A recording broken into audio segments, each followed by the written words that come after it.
Another town, another school. Story of my life. I think to myself as I look out the car window. We're driving into a village so small it's like a speck on the map. Do they even have Wi-Fi here? Or is it all carrier pigeons and smoke signals? Dad senses my skepticism and chuckles. You'll get used to it, Jake. You always do. Yeah, because I've had a lot of practice, I reply, rolling my eyes. Dad's job has us move every couple of years, so I've become a pro at being the new kid. But this place, it's a whole new level of small. We pull into the high school parking lot, and I take a deep breath before stepping out of the car. The school looks like it's from another era. No one's glued to their phones. They're actually, get this, talking to each other. Hey everyone, I'm Jake, I say, introducing myself as I walk into my first class. The teacher, Mr. Thompson, gives me a nod. Class, we have a new student today. This is Jake. He's moved around a lot because of his father's work, so let's make him feel welcome. I take my seat, thinking, well, here goes nothing. Another new start in another new place. But who knows? Maybe this tiny village has something different to offer. And hey, I add with a grin, if you're enjoying this episode of Out of a Book, don't forget to hit that like button and subscribe. You won't want to miss the adventures that come next. I see. My apologies for the misunderstanding. Let's rewind and focus on that first moment when Jake sees Lily. As I settle into my seat, my eyes scan the classroom, taking in my new peers. Then they land on her. She's sitting by the window, sunlight streaming in and framing her like a live-action Disney princess. She's breathtaking. But it's not just her looks that captivate me. It's the aura of pure innocence that surrounds her. Later, we're paired up for a class project, and I can't help but feel like I've won the lottery. Hey, I'm Jake, I say, introducing myself. Hi, Jake. I'm Lily, she replies, her eyes meeting mine with a kind of curiosity that's both refreshing and endearing. As we talk, it becomes abundantly clear that Lily is unlike anyone I've ever met. You've lived in big cities? She asks, her eyes widening with wonder. Yeah, several, I say, chuckling at her amazement. Wow, so skyscrapers are real? They're not just in movies? I laugh. Yeah, they're very real. People work, live, and sometimes even get stuck in them. Her eyes go even wider. Stuck? How? Don't tell me. Elevators are real too? Absolutely, I say, grinning at her innocence. You step in, press a button, and it takes you up or down. She shakes her head in disbelief. That's amazing. I've never left this village, so all of that sounds like something out of a fairy tale. As I look at her, I realize that maybe this tiny village has something unique to offer after all. A fresh perspective, a glimpse into a simpler, more innocent world. So, you've never been to a farm? Lily asked me one day after school, her eyes twinkling like she's got a secret. Nope, closest I've been to a farm is Farmville on Facebook, I reply, grinning. She laughs. Well, how would you like to see a real one? My family owns a farm just outside the village. You should come over this weekend. Are you kidding? I'd love to. Do I need to bring my own overalls or do you guys provide those? I joke. She giggles. Overalls are optional, but you might want to wear something you don't mind getting dirty. I find myself standing on what can only be described as Farmville meets Forbes' list of richest fictional places. Is this a farm or a Fortune 500 company? I think to myself as Lily shows me around her family's sprawling estate. I mean, their tractor looks like it could give Optimus Prime a run for his money. Seriously, Lily, does that thing transform into a robot when no one's looking? She laughs.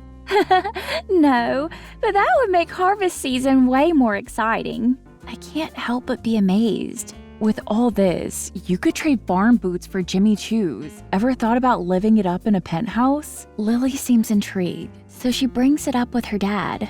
Bad idea. The guy reacts like she's suggested turning the farm into a discotheque. Stay away from that boy, Lily, he thunders. Suddenly, Lily starts avoiding me at school like I'm a human pop quiz. She dodges my texts and calls, and I swear she's even changed her walking routes to avoid me. Finally, I corner her.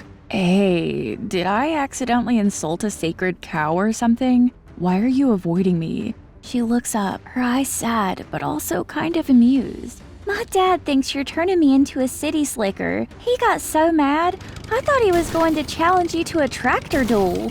A tractor duel? Is that like jousting but with better gas mileage? I ask, trying to lighten the mood. She smiles, but it doesn't reach her eyes. I wish it were that funny, Jake. I've never seen him so angry. I can't go against him. And just like that, our fairy tale hits a plot twist neither of us saw coming. I'm left standing there, wondering if this is a rom-com or a tragedy in disguise. I can't shake this feeling that there's more to Lily and her family than meets the eye. So one day, I just go for it. How well off are you guys really? I ask, trying to sound as casual as possible. Lily hesitates, then grins. You really want to know? Follow me. She sneaks me into the farm and leads me to what looks like an average tool shed. Ready for this? She asks, unlocking the door. Unless you're hiding Narnia in there. I think I'm good. I joke. She swings the door open, and at first, it looks like a regular tool room. But then, she walks over to this old wooden chest in the corner. Check this out, she says, flipping it open. My eyes nearly pop out of my head. The chest is filled with stacks of cash.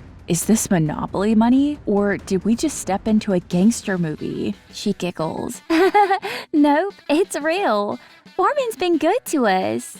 The next day, I decide it's my turn to show her something. I pull up the Out of a Book YouTube channel. This will give you a little taste of city life. She's fascinated, eyes wide as she takes in the skyscrapers, the busy streets, and the vibrant culture. I need to talk to my parents again, she says, her voice filled with newfound determination.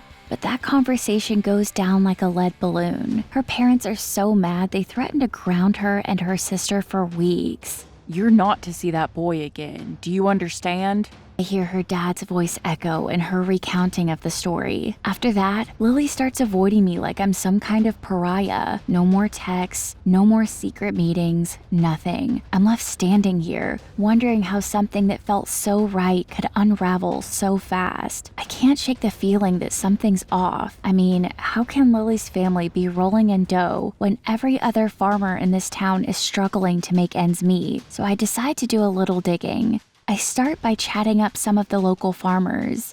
Ever wonder how Lily's family is so well off? I ask, trying to sound casual. The farmers exchange glances. Well, sure, we've wondered, one of them admits. But they're good folks, always helping out when times are tough, so we don't question it much. That's nice and all, but it doesn't answer my questions, so I take things to the next level. Good old-fashioned snooping. I start hanging around Lily's farm, hiding behind haystacks and ducking into barns like I'm in some kind of spy movie. Then one night, something unbelievable happens. I'm hiding out, watching their fields, and I swear, their crops grow, like right in front of my eyes. One minute, they're seedlings, and the next, they're full-grown plants. It's like watching a time-lapse video, but in real life. Now, I'm more intrigued and freaked out than ever. I can't stop now. I need to get to the bottom of this. So I find myself staking out Lily's house, heart pounding, waiting for whatever comes next. I'm crouched behind a bush, peering through their living room window like some kind of creeper, but what I see next makes me forget all about the awkwardness of my situation. Lily's mom asks her to set the dinner table, and Lily just snaps her fingers. Just like that, plates and glasses and silverware float onto the table as if guided by invisible hands. I rub my eyes, thinking I must be seeing things. But then her dad snaps his fingers and boom, a feast fit for a king appears on the table. We're talking turkey, roast beef, an array of side dishes and desserts that would make a pastry chef weep with joy. I can't believe what I'm seeing. It's like I've stumbled onto the set of Harry Potter, the Farm Life Chronicles or something. More magical acts follow, each more unbelievable than the last. I'm both fascinated and terrified. What kind of family did Lily come from? And what does this mean for us? For any chance we might have had?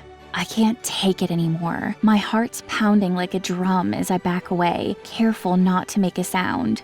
I need time to process this, to figure out what to do with this mind-blowing information. As I walk away, I can't help but wonder, do I even have a place in Lily's magical world? And more importantly, do I want one? I can't hold it in any longer. The next day, I confront Lily. "I saw what happened at your house last night," I blurt out, my voice tinged with a mix of awe and betrayal. Her eyes widen, and for a moment, she looks terrified. "You saw?"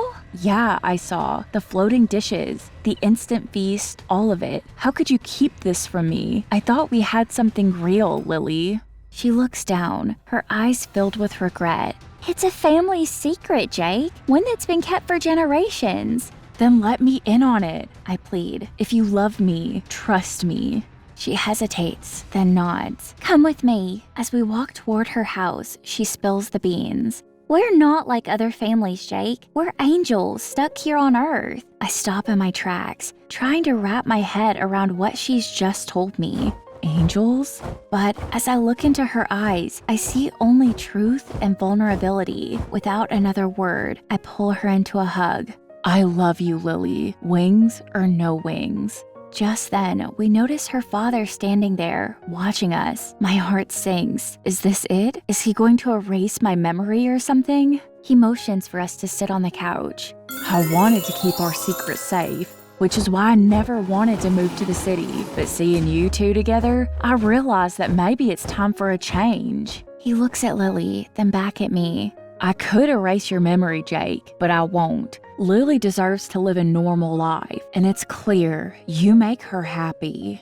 Fast forward a few years, and Lily and I are married and with a baby boy. Life is busy but beautiful, filled with love, and yes, a little bit of magic. Our baby starts to cry from his crib, interrupting our household chores. Before either of us can get to him, he snaps his little fingers. A milk bottle floats over to his crib, and he grabs it, instantly quieting down. Lily and I exchange a knowing look. Our son may have inherited some extraordinary traits, but one thing's for sure, he's got the best of both worlds.